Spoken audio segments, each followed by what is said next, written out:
Assalamualaikum warahmatullahi wabarakatuh. Saya Suryati binti Haji Abdullah daripada pelajar UUM Temelloh, Pahang. Okey, sini saya mengambil peluang untuk menemu ramah cikgu Ustazah Ustazah Zanaria untuk forum saya. Sila perkenalkan diri Ustazah.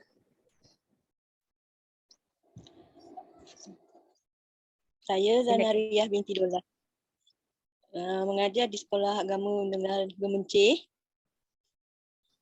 Okey. Okey, terima kasih. Okey, saya terus ajukan soalan ya, Ustazah. Okey. Okey. Soalan saya ialah perbincangan tentang bagaimana markah dan penilaian yang telah dilaksanakan akan dilaporkan kepada pihak-pihak berkepentingan. Itu soalan saya. Okey, silakan Ustazah. Konsep dan tujuan pentaksiran. Ya. Dan pengujian merupakan satu prosedur yang sistematik untuk mengukur perubahan sebahagian daripada semua aspek tingkah laku seseorang individu terhadap pembelajarannya. Pengujian bertujuan untuk menentukan pencapaian orang murid dalam sesuatu pembelajaran dan guna untuk dalam usaha menempatkan murid dalam kumpulan belajar yang sesuai.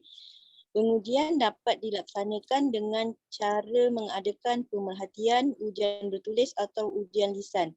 Pengujian biasanya dilaksanakan selepas satu atau beberapa pelajaran diajar.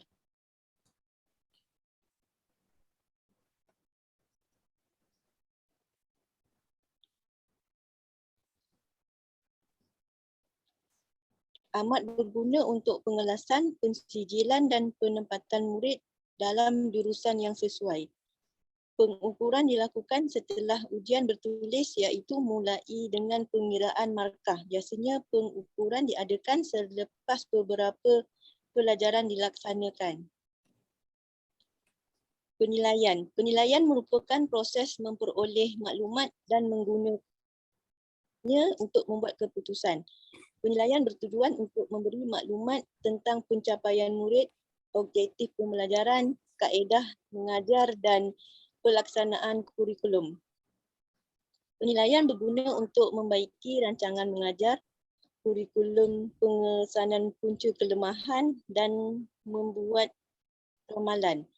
Penilaian dibuat berdasarkan jadual atau grade yang dihasilkan melalui pengiraan perangkaan iaitu statistik.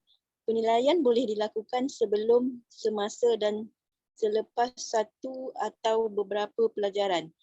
Penilaian mengandungi aspek-aspek pengujian, pengukuran, penganalisaan dan penyimpulan.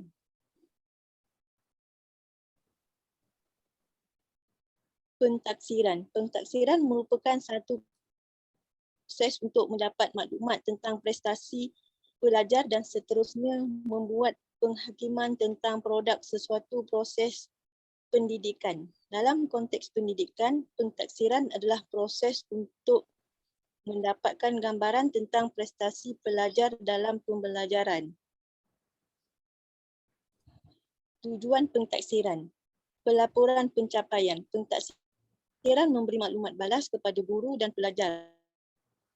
Dengan mendapatkan maklumat, guru dapat tahu setakat mana objektif pelajaran telah dicapai.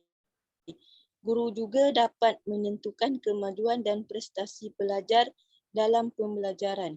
Maklum baik ini membantu guru membuat penilaian tentang pengajarannya. Ia bertujuan membantu guru membaiki pengajarannya. Pelajar dapat tahu tentang kekuatan dan kelemahan mereka. Maklumat balik ini menentukan pelajar yang memerlukan pendidikan pemulihan. Pentaksiran merupakan punca penggerak motivasi untuk pembelajaran. Pentaksiran dapat menggerakkan pelajar untuk belajar bersungguh-sungguh supaya dapat lulus. Suatu kebiasaan di mana pelajar akan belajar jika mereka tahu bahawa pembelajaran mereka dinilai. Pentaksiran berguna sebagai cara untuk memperoleh pembelajaran lampau. Pembelajaran lampau membantu dalam pembelajaran pelajar. Pelajar diuji perkara-perkara yang telah dipelajari sebagai menyediakan mereka untuk menerima pelajaran yang baharu. Pelajar-pelajar dibimbing untuk mengaitkan pembelajaran yang lampau dengan pelajaran yang baharu. Pentaksiran digunakan untuk mengesan punca kelemahan. Ujian bersifat diagnostik dalam bilik darjah dapat mengesan punca kelemahan pelajar. Maklumat pentaksiran ini dapat menolong guru menyediakan rancangan pemulihan bagi pelajar yang memerlukannya. Pemilihan penempatan. Keputusan daripada ujian atau peperiksaan digunakan sebagai asas untuk memilih dan menempatkan pelajar dalam satu-satu kursus yang sesuai. Ujian dalam bilik darjah juga boleh digunakan. Ujian yang khusus seperti ujian kesediaan membaca boleh digunakan untuk mengelaskan pelajar dalam kumpulan kecil yang sesuai. Sebagai contoh, keputusan ujian menjadi kriteria untuk mengumpulkan pelajar kepada kumpulan kecil untuk aktiviti pengajaran berdasarkan tahap kebolehan mereka. Ujian bakat dan ujian kecerdasan digunakan untuk mengenal pasti pelajar yang pintar atau kanak istimewa. Keputusan pentaksiran juga boleh digunakan untuk memilih pelajar yang layak untuk melangkau kelas dan keputusan SPM dan STPM menjadi kriteria untuk pelajar melanjutkan pelajaran ke universiti. Keputusan pentaksiran juga digunakan untuk memilih pekerja dalam sektor swasta dan kerajaan. Keputusan-keputusan bimbingan. Kita tidak dapat nafikan bahawa pelajar anda perlu dibimbing dalam peluang vokasional dalam program pendidikan dan masalah peribadi mereka. Ujian membantu dalam menyediakan maklumat yang berguna tentang ciri-ciri signifikan yang dimiliki mereka. Ini akan membantu mereka memperkembangkan konsep pendiri yang realistik. Keputusan penyelidikan. Keputusan penyelidikan dibuat apabila maklumat dikumpul daripada pentaksiran sebagai langkah awalan sebelum membuat keputusan. Biasanya penyelidikan tidak dituju kepada penentuan keputusan yang spesifik tetapi lebih kepada memberi gambaran yang luas untuk keputusan-keputusan masa depan. Tujuan-tujuan lain. Pentaksiran berbentuk soalan dan pemerhatian penting untuk menentukan kesediaan murid untuk mempelajari kemahiran baharu. Ini berlaku sebelum guru mula sesi pengajaran dan pembelajaran. Hasil pentaksiran akan memberi input kepada guru tentang keberkesanan pengajarannya. Melalui maklum balas murid, guru boleh menilai sama ada pengajarannya berkesan atau sebaliknya.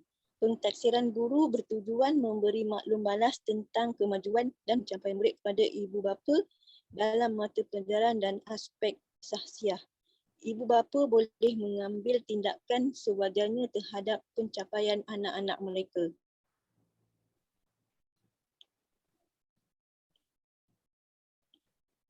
Okey, itu saja Ustazah.